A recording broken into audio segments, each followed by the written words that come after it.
नमस्कार साथियों, स्वागत है आप सभी का हमारे इस यूट्यूब चैनल स्टूडेंट्स रोजगार पोर्टल में। दैनिक रोजगार समाचार के इस सेशन में आप लोगों का स्वागत है।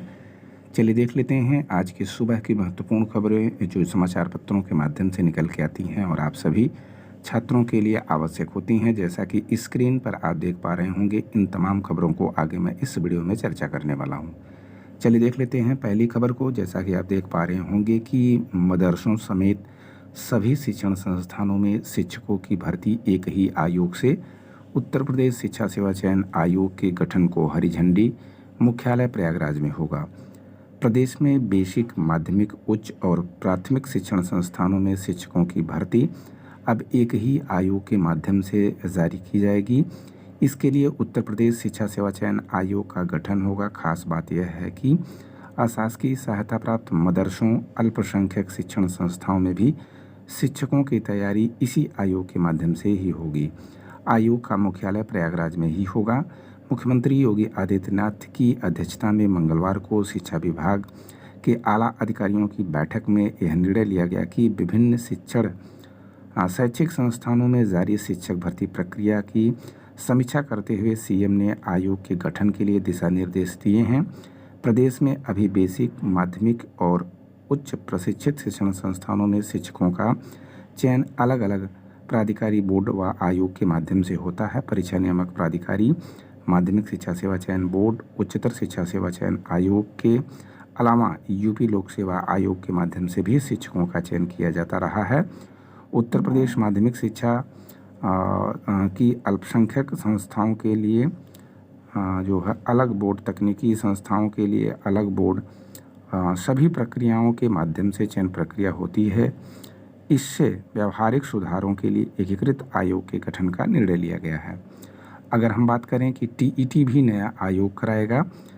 शिक्षा सेवा चयन आयोग सिर्फ शिक्षकों की ही नहीं बल्कि पूरी शिक्षक पात्रता परीक्षा यानी यूपीटीईटी का भी आयोजन करेगा। आयोग सुनिश्चित करेगा कि टीईटी की आयोजन समय पर हो और समय से ही नतीजे जारी किए जाएं। टीईटी प्रदेश की प्रमुख बड़ी परीक्षाओं में से एक है। इसमें लाखों विद्यार्थी शामिल होते हैं और वर्तमान में टीईटी का आवेदन किया जाना प्रस्तावित भी है आने वाले समय में। आज कैबिनेट की मंजूरी संभव। सीएम योगी की अध्यक्षता में बुधवार शाम 4 बजे कैबिनेट बैठक होगी। इसमें उत्तर प्रदेश शिक्षा सेवा चयन आयोग के गठन की मंजूरी मिल सकती है और कैबिनेट में दर्जन भर प्रस्तावों पर चर्चा होगी। वहीं पर संस्कृत व पॉलिटेक्निक की भर्ती भी आयोग के माध्यम से होगी। नए आयोग की पार्षदीय अशासकीय सहायता प्राप्त संबंध, अशासकीय सहायता प्राप्त अल्पसंख्यक संबंध, अल्पसंख्यक विद्यालय, राजकीय और शासकीय सहायता प्राप्त संस्कृत विद्यालयों में भी बेसिक से इंटरमीडिएट कॉलेज तक विभिन्न श्रेणी के शिक्षकों की भर्ती करेगा। तो जितने भी आयोग अब तक बने हुए थे अलग अलग शिक्षक भर्ती कराने के लिए, सभी आयोगों को मर्ज करके अब जितनी भी शिक्षक भर्ती हैं इसी आयोग के माध्यम से आप लोगों को देखने को मिलेगी। अब बात करते हैं कि शासन ने सभी आयोगों और चयन बोर्ड को भेजा पत्र। भर्ती को लेकर मिशन मोड पर आई प्रदेश सरकार। सभी आयोग व चयन बोर्ड बताएं मार्च 2024 तक कितनी भर्तियां करेंगी। सरकारी विभागों में भर्तियों को लेकर प्रदेश सरकार की सक्रियता बढ़ गई है। शासन ने सभी आयोगों और बोर्डों के सचिवों को सूचना मांगी है कि वह मार्च 2024 तक कितनी भर्तियां करेंगे। उसमें संभावित संख्या ईमेल पर तत्काल उपलब्ध कराने के निर्देश दिए हैं। निर्देश मिलते ही सभी 7 बोर्ड आयोग के सचिवों ने आनन फानन में मंगलवार शाम तक इसकी सूचना शासन को भेज दी है। शासन से जारी इस आदेश को लोकसभा चुनाव 2024 से जोड़कर देखा जा रहा है। असर है कि कुछ दिनों में कई भर्तियों का विज्ञापन आएगा। 3 अप्रैल की विशेष सचिव मदन सिंह गर्ब्याल ने उत्तर प्रदेश लोक सेवा आयोग, अधीनस्थ सेवा चयन आयोग, बेसिक शिक्षा परिषद, उच्चतर शिक्षा सेवा आयोग, माध्यमिक शिक्षा सेवा चयन बोर्ड, पुलिस भर्ती एवं प्रोन्नति बोर्ड और विद्युत सेवा आयोग के सचिवों को भर्ती की सूचना उपलब्ध कराने का निर्देश दिया है। उन्होंने ईमेल पर वह सूचना एक प्रारूप पर मांगी है। निर्देश मिलते ही सभी सचिवों ने अप्रैल से जून, जुलाई से दिसंबर, अक्टूबर से दिसंबर और जनवरी से मार्च 2024 तक होने वाले भर्तियों से संभावित चयन की संख्या भेज दी है।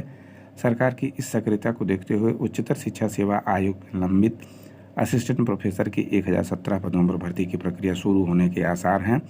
आयोग में अध्यक्ष का पद रिक्त है, लेकिन एक सदस्य के चयन होने से कोरम पूरा हो जाएगा और भर्ती प्रक्रिया शुरू हो जाएगी। एक सदस्य के चयन के लिए आवेदन लिए जा चुके हैं। जल्द ही परिणाम भी आ सकता है। ऐसे में माध्यमिक शिक्षा सेवा चयन बोर्ड में शिक्षकों के 4163 पदों पर भर्तियां लंबित हैं, उसकी भी प्रक्रिया शुरू हो सकती है। पुलिस भर्ती एवं बोर्ड में सब इंस्पेक्टर की भर्ती आ सकती है।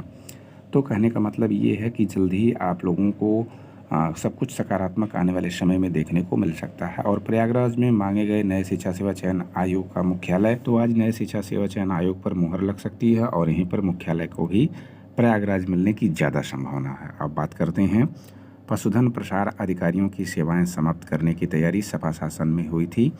1148 अफसरों की भर्ती। सपा शासन में हुए पशुधन प्रसार अधिकारी भर्ती घोटाले में शासन जल्द ही कड़ा निर्णय लेने जा रहा है। फॉरेंसिक लैब की रिपोर्ट में ज़्यादातर उत्तर पुस्तिकाओं में ओवर राइटिंग की पुष्टि हुई है। शासन में एक उच्च पदस्थ सूत्र के मुताबिक इन अधिकारियों की सेवाएं समाप्त करने की तैयारी की जा रही है। 2013-14 में 1148 पशुधन प्रसार अधिकारियों की भर्ती के लिए 100 के बजाय 80 नंबरों के लिए लिखित परीक्षा कराई गई, जबकि 20 नंबर साक्षात्कार के लिए रखे गए। इस भर्ती घोटाले में जांच योगी सरकार ने 28 दिसंबर 2017 के एसआईटी की सौंपी थी।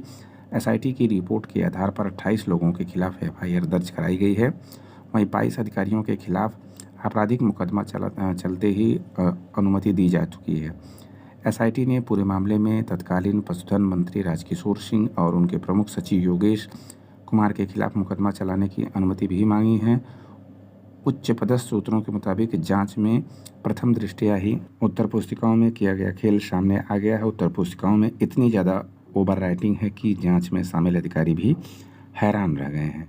फॉरेंसिक लैब की रिपोर्ट में ज़्यादातर उत्तर पुस्तिकाओं में ओवर राइटिंग की पुष्टि हुई है। तो देखते हैं आगे क्या होता है। जितने भी पशुधन प्रसार अधिकारियों की नियुक्ति हुई है उनकी सेवाएं समाप्त हो सकती है, जिस प्रकार से यह सूचना निकल के आ रही है। अब देखते हैं अंतिम खबर को, जो डीएलएड से संबंधित खबर है। जैसा कि आप देख पा रहे होंगे कि बीटीसी डीएलएड की परीक्षाओं में 45% प्रशिक्षु फेल। बीटीसी 2013 व 2015 और डीएलएड 2017, 18, 19 और 21 सत्र के द्वितीय और चतुर्थ सेमेस्टर का परिणाम परीक्षा नियामक प्राधिकारी कार्यालय ने मंगलवार को घोषित कर दिया है। परिणाम वेबसाइट www.btcexam.in व www.epdled.information.in पर देखा जा सकता है। सभी सत्रों के परीक्षा के लिए 1,36,578 प्रशिक्षु पंजीकृत थे, जिसमें 1,32,584 शामिल हुए और उनमें से 73,186 यानी 55.19% सफल हुए, जबकि 59,6267 यानी 44.70% फेल हो गए। तो यहाँ पर जैसा कि देख पा रहे होंगे कल इनका परिणाम जारी कर दिया गया है। जो भी कैंडिडेट इससे संबंधित हैं वो लोग अपना रिजल्ट ऑफिशियल साइट पर जाकर देख सकते हैं और 45% प्रशिक्षु यहाँ पर फेल हुए हैं। तो यह थी आज की महत्वपूर्ण वीडियो। फिर मिलते हैं आपसे एक नई वीडियो में, तब तक के लिए आप सभी साथियों से नमस्कार।